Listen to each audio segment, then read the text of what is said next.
Assalamualaikum warahmatullahi wabarakatuh. Apa kabar semuanya? Alhamdulillah, dalam kesempatan kali ini kita berjumpa kembali di channel YouTube Linda Linda.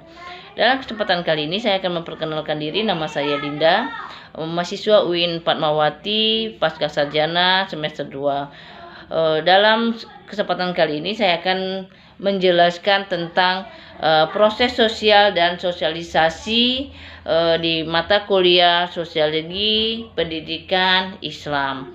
Di sini akan saya jelaskan tentang proses sosial dan sosialisasi pendidikan Islam. Sebelum saya menjelaskan, jangan lupa like, comment, and share sebanyak-banyaknya ya di YouTube Linda. Mata kuliah Sosiologi Pendidikan Islam ya, proses sosial ya. Jadi proses sosial itu adalah cara-cara. Proses sosial itu adalah cara-cara hubungan yang dilihat apabila saling bertemu dan menentukan sistem serta bentuk-bentuk hubungan tersebut, atau apa yang terjadi apabila ada perubahan-perubahan yang menyebabkan goyahnya pola-pola kehidupan yang telah ada. Jadi proses itu adalah artinya cara-cara. Jadi proses itu adalah cara, sosialisasi itu adalah hubungan antara individu dengan individu, kelompok dengan kelompok. Jadi proses itu cara-cara, sosial itu adalah hubungan antara individu dengan individu, kelompok dengan kelompok.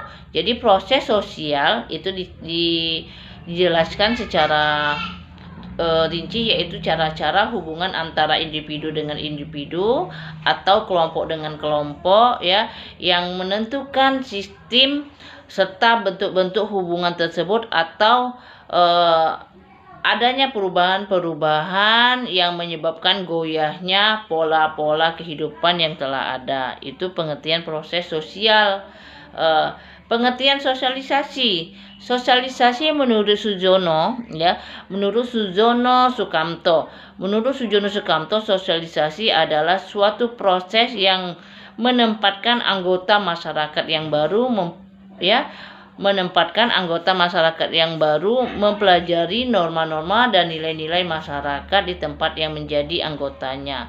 Jadi menurut Sujono Sukamto, sosialisasi adalah suatu proses penempatan anggota ya, anggota masyarakat yang ada di masyarakat itu dengan norma-norma agama atau norma-norma yang ada ya.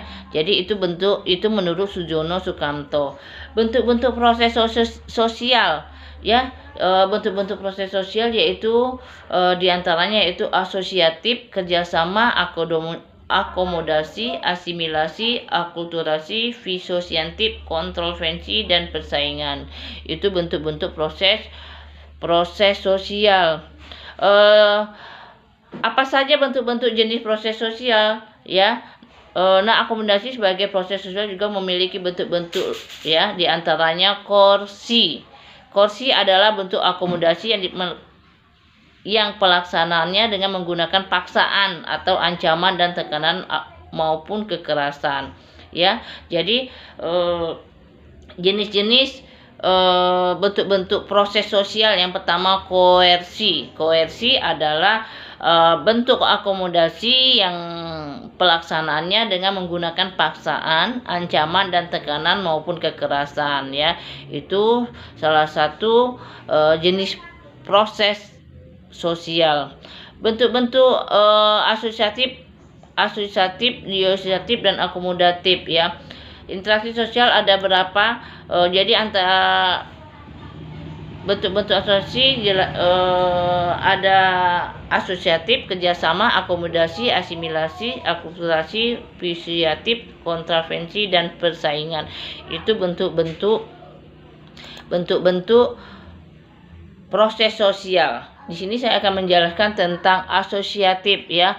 Asosiatif adalah suatu bentuk kerjasama atau hubungan interaksi sosial dilakukan oleh individu atau kelompok dengan interaksi yang terjadi mengarah pada kontra sosial positif serta sesuatu pandangan bersifat membangun dan memperkuat hubungan. Jadi asosiatif adalah suatu bentuk kerjasama antara hubungan kelompok dan kelompok, hubungan individu dan individu. Contoh akomodasi ya. Bentuk dari akomodasi diantaranya adalah toleransi, sistemik, adjudikasi, koersi, kompromi, dan arbitrisasi, mediasi, dan koalisasi. Itu bentuk-bentuk akomodasi.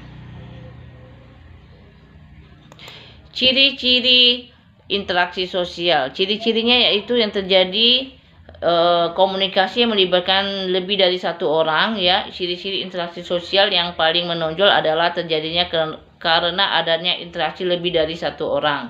Itu ciri-ciri interaksi sosial. Yang kedua, terjadinya komunikasi. Yang ketiga, memiliki dimensi waktu. Keempat, memiliki tujuan. Kelima, terjadi komunikasi menggunakan simbol. Jadi ciri-ciri interaksi sosial ya ada 5. Pertama, komunikasi. Yang kedua, komunikasi yang melibatkan lebih dari satu orang. Yang kedua, terjadinya komunikasi. Yang ketiga, memiliki dimensi waktu. Keempat, memiliki tujuan. Kelima, terjadinya komunikasi dengan menggunakan simbol. Itu saja yang dapat saya sampaikan dalam kesempatan kali ini. Apabila ada kata yang kurang berkenan, saya mohon maaf. Wabillahi taufiq wal hidayah. Wassalamualaikum warahmatullahi wabarakatuh.